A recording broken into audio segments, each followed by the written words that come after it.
চাকরিতে পুনর্বহালের দাবিতে ৬ দিন বিরতি দিয়ে আবারও সচিবালয়ের সামনে অবস্থান নিয়েছেন পুলিশের ৪০তম ব্যাচের বাদ পড়া ৩২১ জন এসআই প্রার্থী। সকালে সচিবালয়ের ২ নম্বর গেটের সামনে অবস্থান নেন তারা। তাদের অভিযোগ, সারদায় ১ বছর ট্রেনিং করার পর বিভিন্ন থানায় তাদের পোস্টিং দেওয়ার কথা ছিল, কিন্তু তা না করে শৃঙ্খলা ভঙ্গের অজুহাত দেখিয়ে ধাপে ধাপে তাদের বাদ দেয়া হয়। এমন বাস্তবতায় আবারও পুনর্বহালের দাবি জানিয়েছেন তারা। এর আগে গত ৬ জানুয়ারি তাদের চাকরিতে পুনর্বহালের ব্যাপারে আশ্বস্ত করেছিলেন স্বরাষ্ট্র মন্ত্রণালয়ের সিনিয়র সচিব নাসিমুল গনি।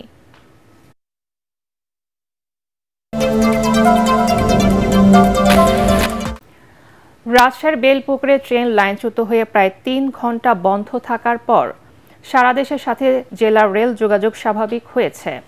সকাল 10টার দিকে আবারও রাজশাহী রুটে ট্রেন চলাচল শুরু হয়েছে। এর আগে সকাল 7টার দিকে রাজশাহী চিলাহাটি চলাচলকারী আন্তনগর তিতুমির এক্সপ্রেস ট্রেন লাইনচ্যুত হয়। এতে রাজশাহীর সঙ্গে সারা দেশের রেল যোগাযোগ বন্ধ হয়ে যায়। রাজশাহী রেলওয়ে স্টেশন ম্যানেজার জানান, রাজশাহী থেকে ছেড়ে আসার কিছুক্ষণ পর বেলপুকুর নামক স্থানে একটি আন্তনগর ট্রেন লাইনচ্যুত হয়।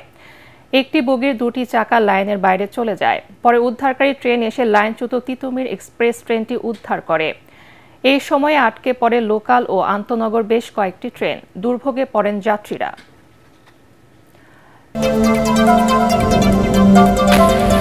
লালমনিরহাটে রেলওয়ের জমিতে অবৈধভাবে নির্মিত মার্কেট সহ বিভিন্ন স্থাপনা গড়িয়ে দিয়েছে রেলওয়ে কর্তৃপক্ষ।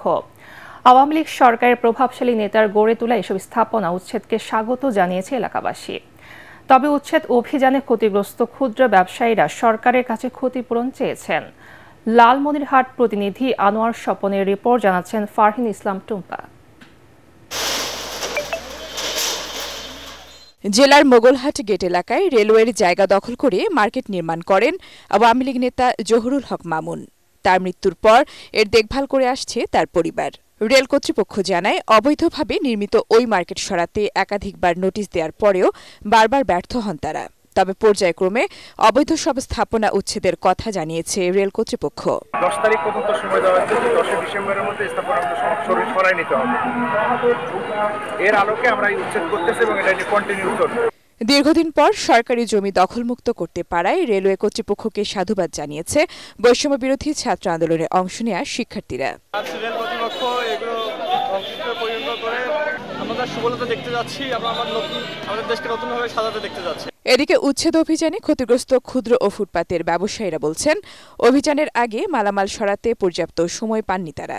তাদের দাবি, এসব জায়গা লিজ বা যথাযথ আইনি প্রক্রিয়ার মাধ্যমে ব্যবহারের সুযোগ করে দিলে তারা আর্থিক ক্ষতি পুষিয়ে নিতে পারবেন।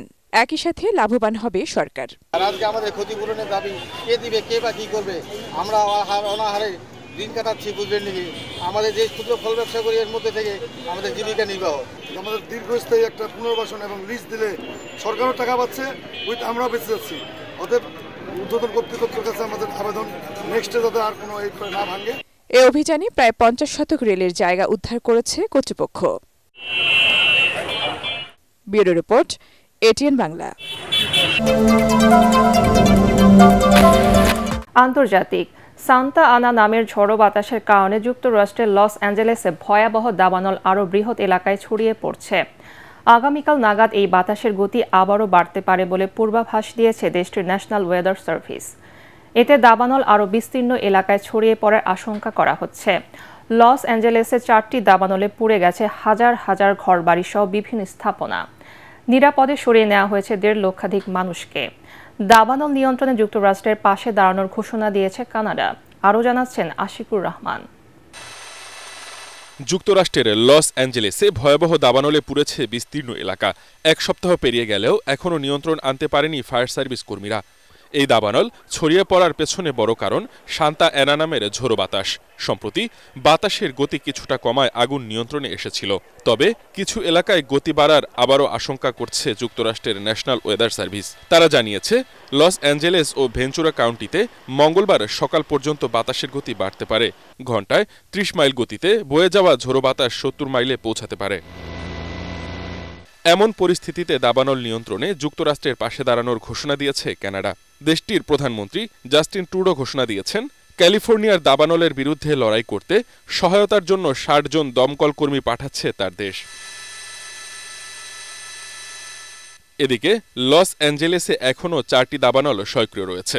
এর মধ্যে প্যালিসেইডস দাবানল আরও 1000 একর এলাকায় ছড়িয়েছে, পুড়ে গেছে 22,000 একর এলাকা।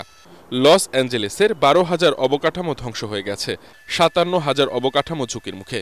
প্রাণ বাঁচাতে এলাকা ছেড়ে যেতে বলা হয়েছে 1,53,000 মানুষকে।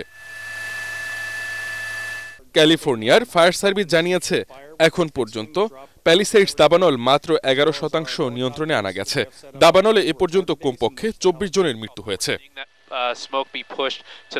আশিকুর রহমান, এটিএন বাংলা।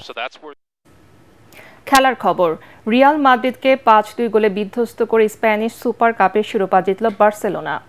দ্বিতীয়ার্ধে গোলরক্ষক সেজনি লাল কার্ড দেখলে বাকি 34 মিনিট 10 জন নিয়ে খেলে কাতালানরা। তবুও প্রতিযোগিতার ইতিহাসে সর্বোচ্চ 15 বার এই ট্রফি নিয়ে মাঠ ছাড়ে হান্সি ফ্লিকের দল। Report S M আশরাফের।